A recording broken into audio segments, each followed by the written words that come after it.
equations of motion by graphical method. Motion by graphical method.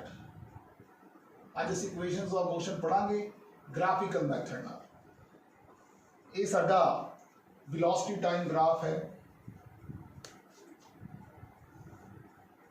Uniform motion के लिए graph है. इत्थों उरे तक जी वेलोसिटी है u है, ये जी हैगी है इत्थों ये v है,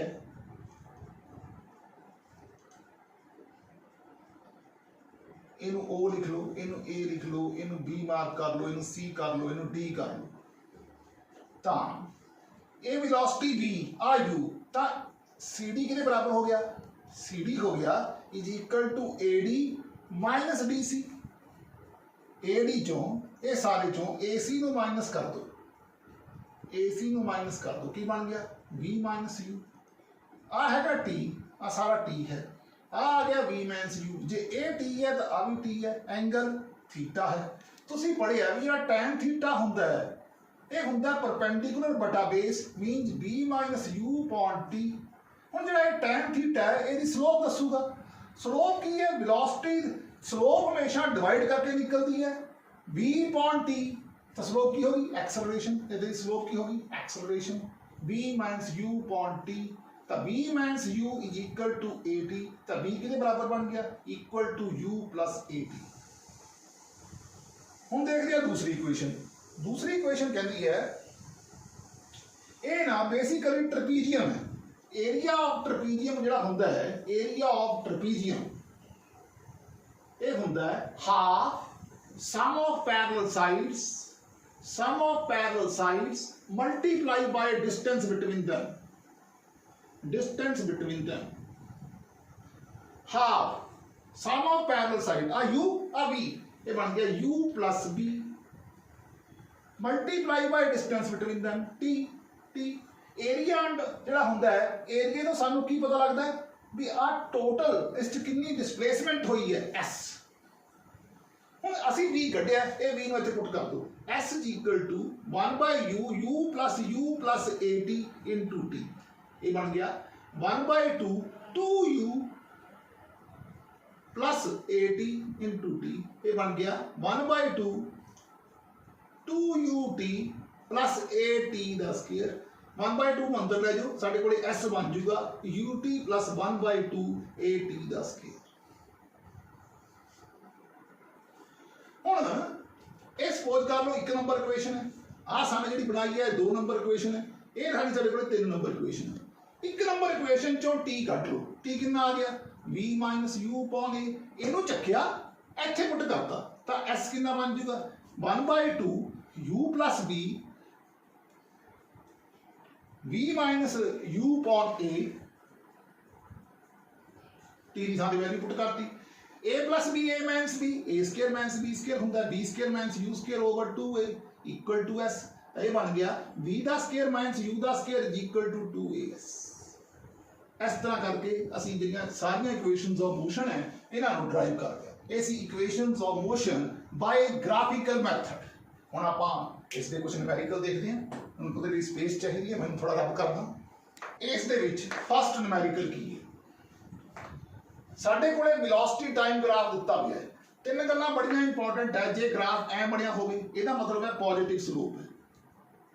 अगर ग्राफ ऐ बनिया होवे तो जीरो स्लोप है, जीरो स्लोप है. अगर ग्राफ ऐ नीचे नूं बनिया होया किसी भी तरीके नाल तो ये नेगेटिव स्लोप है. अगर ग्राफ ऐ स्ट्रेट लाइन बनिया होया तो इसका मतलब है इनफाइनाइट स्लोप है, इनफाइनाइट स्लोप है. हुण तुसीं देखो है चाहे तुसीं 1 ते कढनी है तो सारा इक्को ही ना.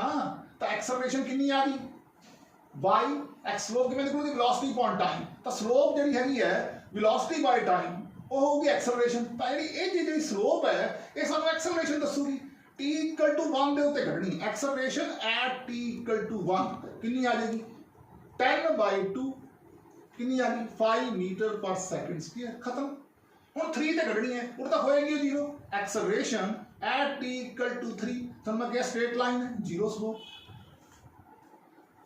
जीरो एक्सेलरेशन होएगी. हुण आ देखो अगे किथे कढनी है 5 ते कढनी है. देखो ਇੱਥੇ ਕੀ ਹੈ, ਆਹ ਚੀਜ਼ ਉਹੀ ਹੈ 2 ਆਹ 10, ਤਾਂ acceleration at t equal to 5 ਇਹ ਕਿੰਨੀ ਬਣ ਜਾਏਗੀ 10/2 पर लिखांगे -5 मीटर पर सेकंड स्क्वायर, कारण ये वाली स्लोप नेगेटिव होती है। हुण आ जाओ t इक्वल टू 7 पे, हुण देखो t इक्वल टू 7 ते आ 10 है, आह कितना 2 है, तो 10/2 गल वही है, कितना आ गया ये भी 5 आ गया, ठीक है। यदि नेगेटिव स्लोप आऊगी, ग्राफ नीचे आ वाला नेगेटिव स्लोप है -5 metre per second square at t acceleration at t equal to 9, t equal to 9 कितने आएगा, ऊपर में जा रहा है ग्राफ इधर में, ये मतलब पॉजिटिव स्लोप है, इसका मतलब 10/2 10/2 ये आ गया कट के 5, इसका मतलब एक्सेलरेशन कितनी आ गई 5 मीटर पर सेकंड स्क्वायर। इस तरह करके ਅਸੀਂ एक्सेलरेशन ਕੱਢ ਸਕਦੇ ਹਾਂ। ਹੁਣ ਕਹਿੰਦਾ at t equal to 10 find the position of the particle, गल बड़ी इंपॉर्टेंट है, ਅਸੀਂ पोजीशन ਕੱਢਣੀ है भी पार्टिकल साडा है कित्थे एट t इक्वल टू 10 ਦੇ ਉੱਤੇ। ਹੁਣ ਤੁਹਾਨੂੰ ਪਤਾ ਹੋਣਾ ਚਾਹੀਦਾ ਵੀ ਜਿਹੜਾ ਵੈਲੋਸਿਟੀ ਨੂੰ ਜਦੋਂ ਟਾਈਮ ਨਾਲ ਮਲਟੀਪਲਾਈ ਕਰਦੇ ਆ ਤਾਂ ਏਰੀਆ ਕੀ ਦੱਸੂਗਾ lt - 1 * t, ਤਾਂ ਇਹ ਡਿਸਟੈਂਸ ਦੱਸੂਗਾ, ਡਿਸਟੈਂਸ ਮੀਨਸ ਡਿਸਪਲੇਸਮੈਂਟ ਦੱਸੂਗਾ ਇਹ। ਲਓ ਜੀ ਪਹਿਲਾਂ ਇਸ ਕੇਸ ਦੇ ਵਿੱਚ ਆਹ ਵਾਲੀ ਟ੍ਰਾਇੰਗਲ ਦੇ ਵਿੱਚ ਸਾਡੇ ਕੋਲੇ ਕਿੰਨੀ ਡਿਸਪਲੇਸਮੈਂਟ ਹੋਈ, ਦੇਖੋ ਧਿਆਨ ਨਾਲ, हाफ इंटू बेस, बेस कितना 2 इंटू हाइट 10, लो जी ये आ गया 10 मीटर, मैं इतनी समझा रहा, लो जी 2 आह 10 आह 2 इंटू 10 कितना आ गया 20 मीटर, इतने कितना आ गया हाफ इंटू 2 इंटू 10 कितना आ गया 10 मीटर। लो नेगेटिव वाले पास हम देखते हैं, ये सारे का इकट्ठे कर देना, हाफ इंटू बेस, बेस कितना 10 - 6 4 इंटू 10 2 2 का 10, ये आ गया 20 मीटर। तो टोटल उन्होंने दिता है t0 के उत्ते पार्टिकल 10 मीटर से सीगा, कोई गल नहीं, इत्थे पार्टिकल 10 मीटर से सी कहंदा, तो टोटल पाथ ट्रैवल्ड कितना हो गया, ये देखो 10 प्लस 20 30 प्लस 10 40 ते प्लस 20, ये हो गया 60 मीटर। जी अगला पूछे 10 ते 20 30 ते 10 40 ते 20 60, पर जी अगला पूछे टोटल डिस्प्लेसमेंट कितनी हुई है, डिस्प्लेसमेंट तो ये 10 प्लस 20 प्लस 10 माइनस 20, तो ये आई है 20 मीटर। ਇਹਦਾ मतलब पार्टिकल t इक्वल टू 0 ਦੇ ਉੱਤੇ 10 ਤੇ ਸੀਗਾ, ਤਾਂ ਨੈਟ ਡਿਸਪਲੇਸਮੈਂਟ ਕਿੰਨੀ ਆਈ, ਨੈਟ ਡਿਸਪਲੇਸਮੈਂਟ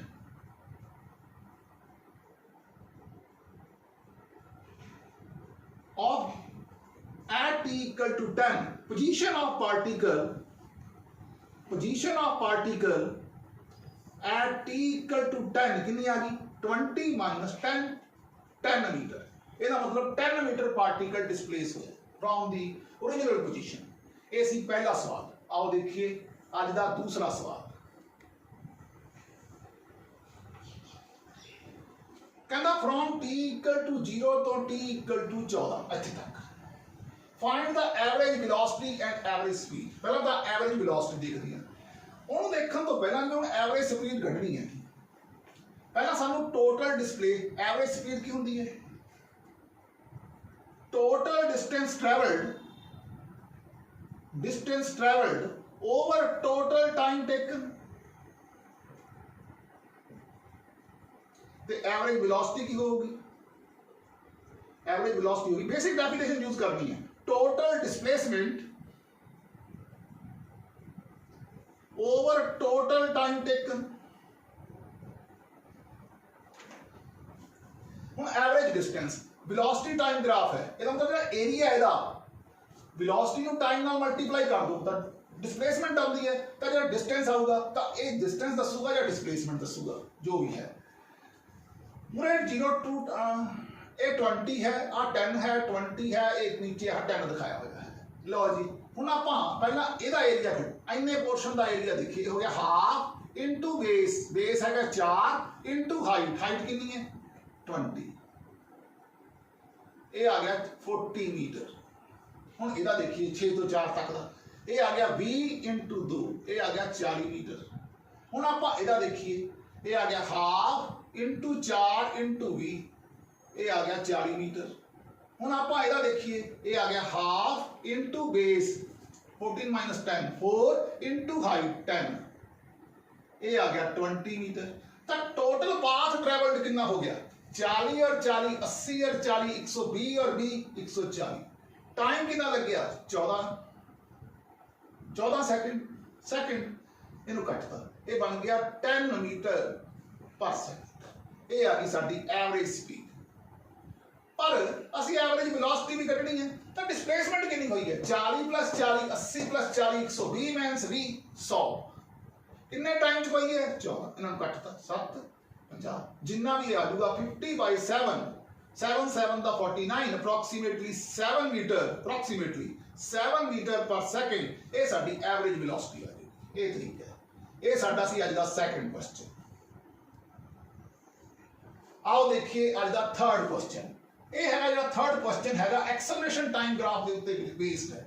कहता है t इक्वल टू 0 उरे वेलोसिटी 30 है कहता find the velocity at t equal to 14 ਇੱਥੇ कितनी होगी ਤੁਹਾਨੂੰ पता है भी एक्सेलरेशन है ਜਿਹੜੀ lt-2 ਹੁੰਦੀ ਹੈ ਤੇ ਡਾਈਮੈਂਸ਼ਨ ਤੇ ਇਹ t ਹੋਗੀ ਇਹ ਹੋ ਗਿਆ lt-1 ਇਹਦਾ ਮਤਲਬ ਜਿਹੜਾ ਇਹਦਾ ਏਰੀਆ ਹੈ ਉਹ ਸਾਨੂੰ वेलोसिटी ਦੱਸੂਗਾ। ਹੁਣ ਉਹ ਕਿਵੇਂ ਦੱਸੂਗਾ ਆਓ ਦੇਖੀਏ। ਪਹਿਲਾਂ ਇਹਦੀ वेलोसिटी ਕੱਢ ਲਓ 10 into 4 40 ਆ ਗਈ मीटर पर सेकंड। आओ यदि देखिए ना ट्रेपेजियम है ट्रेपेजियम की किवें कटदे हैं half sum of parallel side 10 ते 20 10 plus 20 multiply by distance between them 6 minus 4 2 2 2 cancel ये आ गई 30 मीटर पर सेकंड। आओ इस तैयारी हाफ 10 माइनस 6 4 इंटू हाइट 20 ये आ गया 40 metre per second. Half into base into height आ जाओ हम इससे आ जाओ हाफ इंटू बेस बेस कितना 4 इंटू नेगेटिव वाले पासे है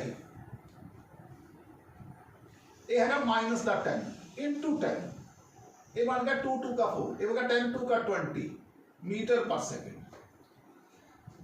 हाँ जी हम आप कटनी है average velocity at t equal to 14 t equal to 14 ਦੇ ਉੱਤੇ ਐਵਰੇਜ ਜਿਹੜੀ find the velocity at t equal to 14 ਇੱਥੇ ਤੱਕ t ਇਕੁਅਲ ਟੂ 0 ਤੇ 30 ਹੈ। ਦੇਖੋ ਹੁਣ ਵੈਲੋਸਿਟੀ ਕਿੰਨੀ ਬਣ ਗਈ 40 और 30 70 और 40 110 ਚੋਂ ਆ ਜਿਹੜੀ ਵੈਲੋਸਿਟੀ ਜਿਹੜੀ ਨੈਗੇਟਿਵ ਵਾਲੇ ਪਾਸੇ ਹੈ ਇਹਨੂੰ ਮਾਈਨਸ ਕਰ ਦਈਏ ਤਾਂ ਸਾਡੇ ਕੋਲੇ ਵੈਲੋਸਿਟੀ ਆ ਜੂਗੀ ਐਟ t ਇਕੁਅਲ ਟੂ 14 ਦੇ ਉੱਤੇ 90 metre per second 90 metre per second ਇੱਥੇ 90 आ गई शुरू कित्थों होया सी 30 तो मतलब नेट वेलोसिटी कितनी आ गई 90 माइनस 30 60 मीटर पर सेकंड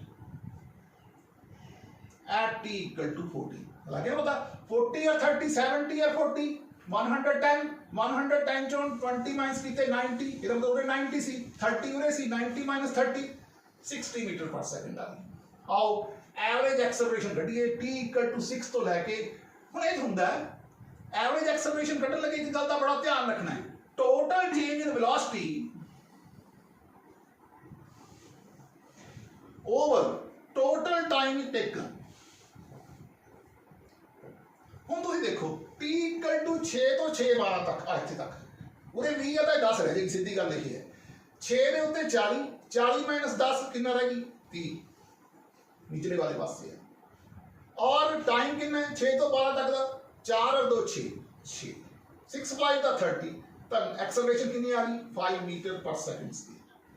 तो ये कुछ न्यूमेरिकल सीगे आओ हुण आपां अगे देखते हैं कुछ ग्राफ्स देखते हैं उत्ते पानी दो गल्लां बड़ियां अहम पढ़ियां एक पढ़ी है स्लोप हमेशा डिवाइड करके निकलती है डिवाइड करना निकलती है एरिया जो निकलता है वो मल्टीप्लाई करना निकलता है मल्टीप्लाई करके निकलता ये दो गल्लां आपां देखियां।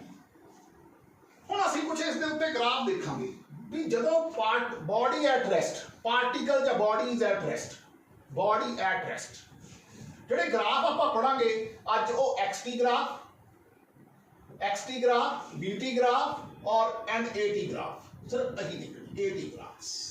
ये सारे distance time, velocity time, acceleration time. Now body at rest, जो बॉडी रेस्ट च है ਆਪਾਂ ਨੇ डिस्टेंस टाइम ग्राफ बनाना आ गया पेपर ਦੇ ਵਿੱਚ। ਹੁਣ ਤੁਸੀਂ ਦੇਖੋ 0 ਸਕਿੰਟ ਦੀ ਬॉडी ਇੱਥੇ ਹੈ, ਇੱਕ ਵਾਰ ਵੀ ਇੱਥੇ, ਦੋ ਵਾਰ ਵੀ ਇੱਥੇ, ਚਾਰ ਵਾਰ ਵੀ ਇੱਥੇ, ਪੰਜ ਵਾਰ ਵੀ ਇੱਥੇ, ਮੀਨ ਪਾਰਟੀਕਲ ਇਜ਼ ਐਟ ਰੈਸਟ। ਇਹਦਾ ਮਤਲਬ ਪਾਰਟੀਕਲ ਦੀ ਜੇ वेलोसिटी टाइम ग्राफ बनाना ਪੈ ਜੇ ਤਾਂ ਆਈ ਬਣੂਗਾ ਸਟ੍ਰੇਟ ਲਾਈਨ। अगर एक्सेलरेशन टाइम ग्राफ बनाना पै जाए तो वो भी आई बनूगा।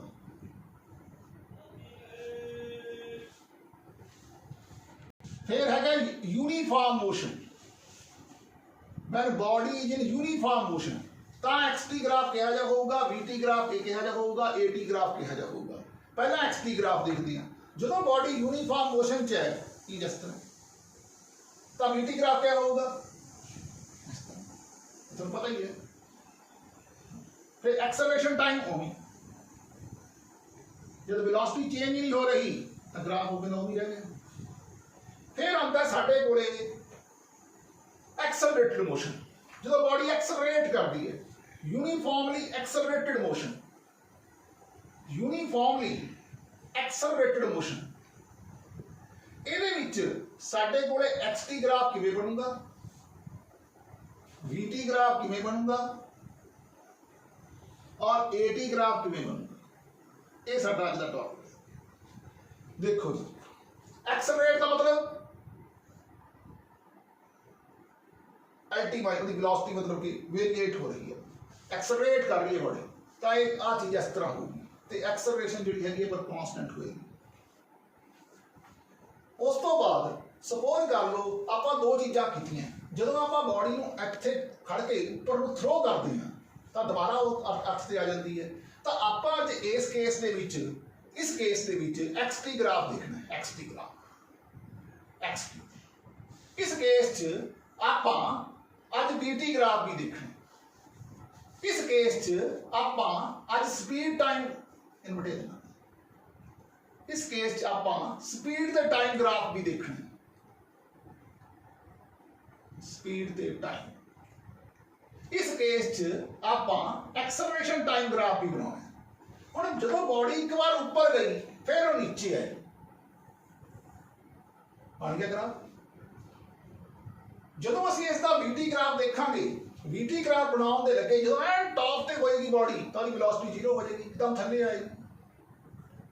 ये आ गया वीटी ग्राफ।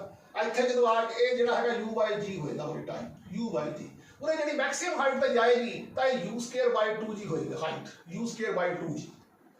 हुण वेलोसिटी टाइम ग्राफ देखते हैं, वेलोसिटी टाइम ग्राफ देख लिया, स्पीड दे विच की होएगा, बॉडी ऊपर जाएगी उसकी स्पीड पहला घटी जाएगी, फिर एकदम जो नीचे आऊगी तो फ्री फॉल होगा, स्पीड बढ़ेगी।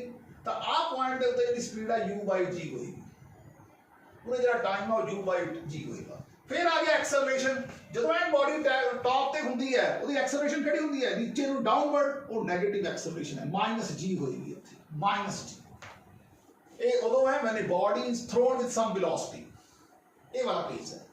आपां वैसे क्वेश्चन भी कीता होया है। तो ये सीगे graph uniform rest, uniform motion, uniformly accelerated motion, और एक तुहानूं क्वेश्चन करके दिखाया है कि when body is thrown up from the ground with some velocity, तो x t graph, v t graph, speed time graph, acceleration time graph किस तरह होंगे। आओ थोड़ा आगे चलते हैं।